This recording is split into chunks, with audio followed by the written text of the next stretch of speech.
Now it's time to relax. Pull up a chair as the studio proudly presents this painting. Hello everyone, it is Shipwreck Samantha here, and today I'm going to be painting this watercolor piece of Belle from the live action Beauty and the Beast. If you want, you can grab a sketchbook and just draw or paint along with me as I'm working on this piece. I'm actually doing this in secret right now, and nobody knows I'm doing this.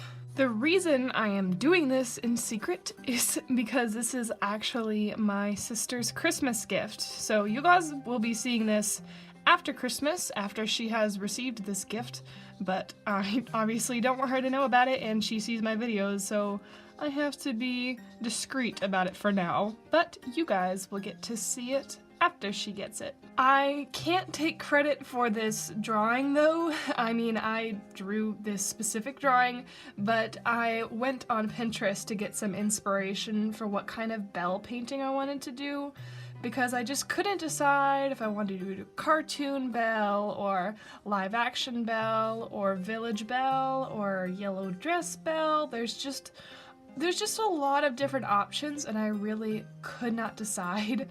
And so that's where Pinterest came in, and I found this illustration on Pinterest, and I wasn't originally going to go with it, but I just gravitated towards it so much. I was like, yep, I need to do this for my sister's gift.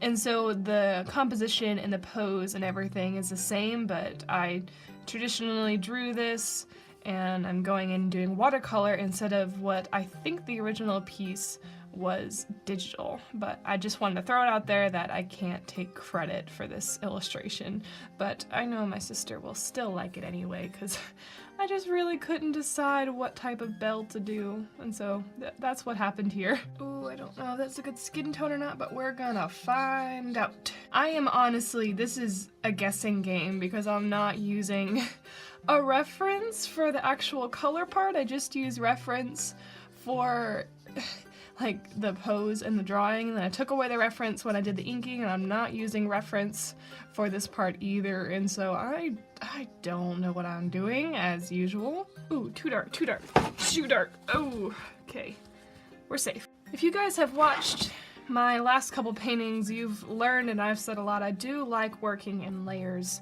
And so you'll be seeing me working in layers quite a bit to build this up to get to where I want it. Did I already mention you guys should like draw with me? I think I have.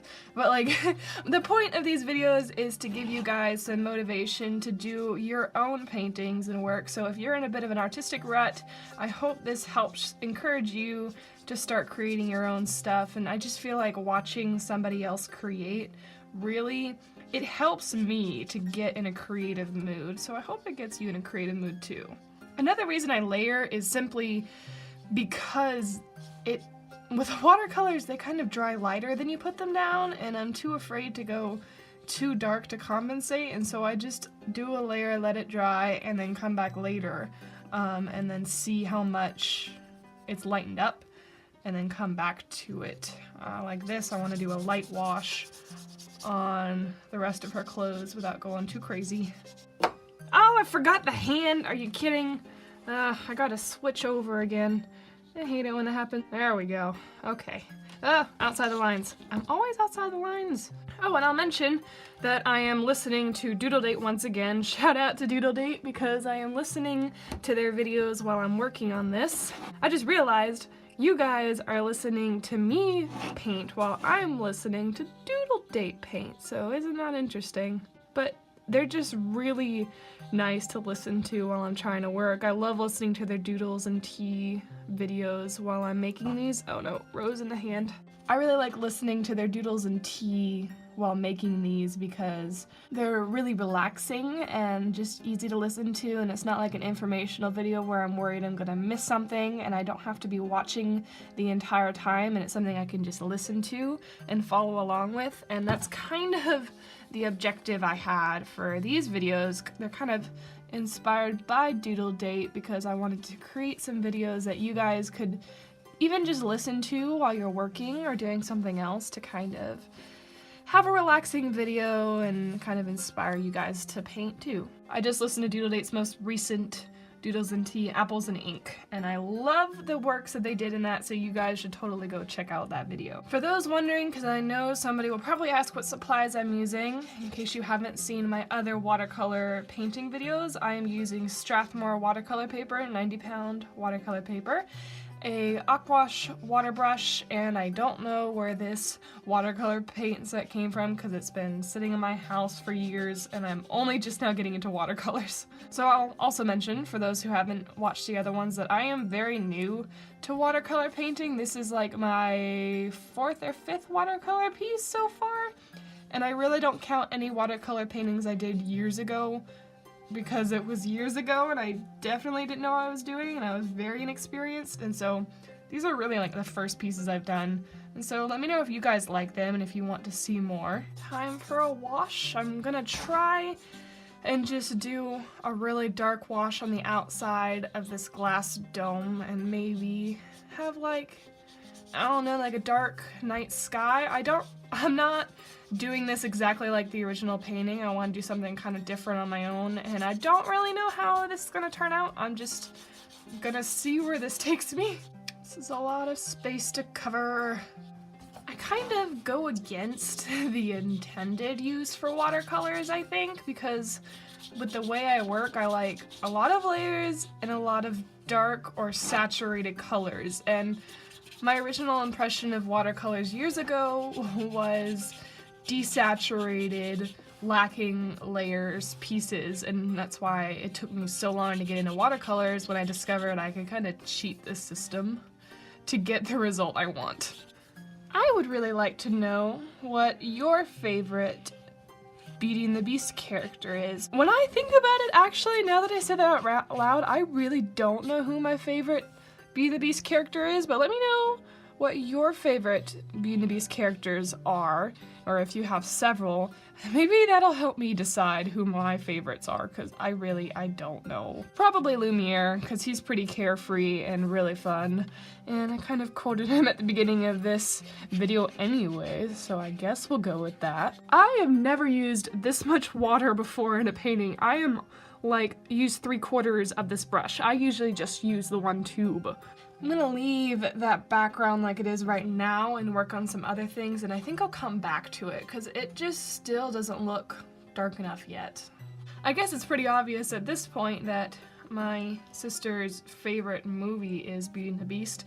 While my favorite movie growing up was Little Mermaid, she always watched Beauty and the Beast and has always loved it and has always associated herself with Belle. She's actually a professional book editor now and is an author as well, so it's really fitting that she loves Beauty and the Beast so much. I'm curious to know what your favorite Disney princess is. I actually have 2 favorite Disney princesses. They're kind of like in different groups, I guess you could say. My favorite childhood Disney princess is Ariel, like I mentioned. That was just like one of the movies I always watched growing up. I had a collection of small group of movies that I would just watch over and over again, including like Dumbo, Toy Story, and The Little Mermaid being one of those. And I just always loved it growing up, and so she, all throughout growing up, was my favorite Disney princess. Now, even though Ariel was my favorite childhood Disney princess, my all-time favorite Disney princess right now is Merida. When the movie Brave came out, it actually came out right around the time that I was 16, I believe. I was maybe 14 or 15 when the movie came out, and Merida's 16, and I just absolutely fell in love with Merida's character. And I have always been obsessed with that movie ever since it came out, and I feel like it's such an underrated movie. And let me know, guys, if you agree, because I feel like that movie doesn't get as much appreciation as it should. I cannot believe I actually have to go and get more water for this thing. I am almost out. But I mean, I guess that's mostly because this painting is twice the size of the ones I've previously done. I didn't cut the paper in half. I'm using a full sheet for this painting because I wanted to get a lot of detail to this. So I'm gonna go and refill this. But back to the whole relatable Merida thing, I actually have a lot in common with her too. When the movie came out, I actually had hair as big and as long as Merida's, if you can believe it. It was huge, and it wasn't as curly as Merida's, but it always turned into this gigantic afro fluff thing on my head, and I took a lot more pride in my hair after that movie because people started to tell me that I looked like the character. One time when I was on a Disney cruise, there was actually a couple little girls who thought I was the real Merida, and it was just the cutest thing, and so I started to really enjoy that a little more because people started associating me with a Disney princess, and that was just like the coolest thing to me. One of the other things that Merida and I have in common actually is that I also know archery, and I just thought it was so cool to see a Disney princess who did archery. I know archery myself, and I thought, oh my gosh, this girl has huge red hair and does archery. Could this movie get any better? I actually took archery lessons. A little fun fact about me, I took lessons from a lady who actually was in the Olympics as an archer. And she's competed in the Olympics before, and we took lessons from her. My sister and I took lessons for a couple years, and I even went to a competition for archery. I didn't place, I was pretty young, but I still really loved the experience, and I really want to get back into archery the more I talk about it. I don't really know how to make this look like a glass dome and not just a frame. That's gonna be a challenge. I'm also curious to know what kind of videos you guys want to see from me in the future when it comes to like watercolor stuff on top of all of my digital art stuff. If you guys want to see like different types of watercolor videos, I kind of thought about maybe giving blindfolded watercolors a try, because I see a lot of people doing like the blindfold drawing challenge, and I've even done it before a really long time ago, but I'm wondering what the result of trying to do watercolors blindfolded would be. So let me know if that's something you guys want to see, and also tell me any other ideas you might have for other watercolor videos that we could do. Alright, I went over the hair one more time, and now I'm gonna do one more layer, I think, on this outer edge to make it even darker, because it's just not dark enough. We're getting somewhere with this. I don't know if this video will end up looking like I'm jumping around too much. I'm not talking as much in this video because you guys don't see it, but in the last couple videos I've done, I had to edit like an hour of talking down to 15 minutes of actual interesting content. So I'm trying not to talk quite as much this time because it just takes so long to edit these videos when I just talk for an hour and then I have to crop it down. But because I'm not talking as much, I just hope that you guys aren't missing too much of the painting. It's also really easy to forget to talk while I'm listening to these videos and I kind of get distracted. Or I just get into a painting mode and I kind of get in a zone, you know, and then I just forget to talk about what I'm doing because I forget you guys are watching this. Alright, I'll say this piece is about done, so I'm going to sign it. And that is the end of the video, so thank you guys so much for watching, and if you created any kind of artwork while you're watching or listening to this video, be sure to let me know. Tag me in it on any kind of social media, Instagram especially, and let me see it. I'd love to see what you guys created while I just kind of did a relaxing painting today. Also, comment down below, and don't forget to tell me who your favorite Disney or Beauty and the Beast character is. And lastly, if you're new around here, don't forget to join my pirate crew by hitting subscribe down below because we have new videos here every Friday and Sunday, so you don't want to miss out on all of the fun we have with art here. So that's all I have for you guys today, and I will see you guys in the next video. Artistic shot so you can see the fullness of this huge painting. I just want you guys to appreciate what I did to film this. Do you see this stand? That is what my iPad was sitting on. That is all I have to say.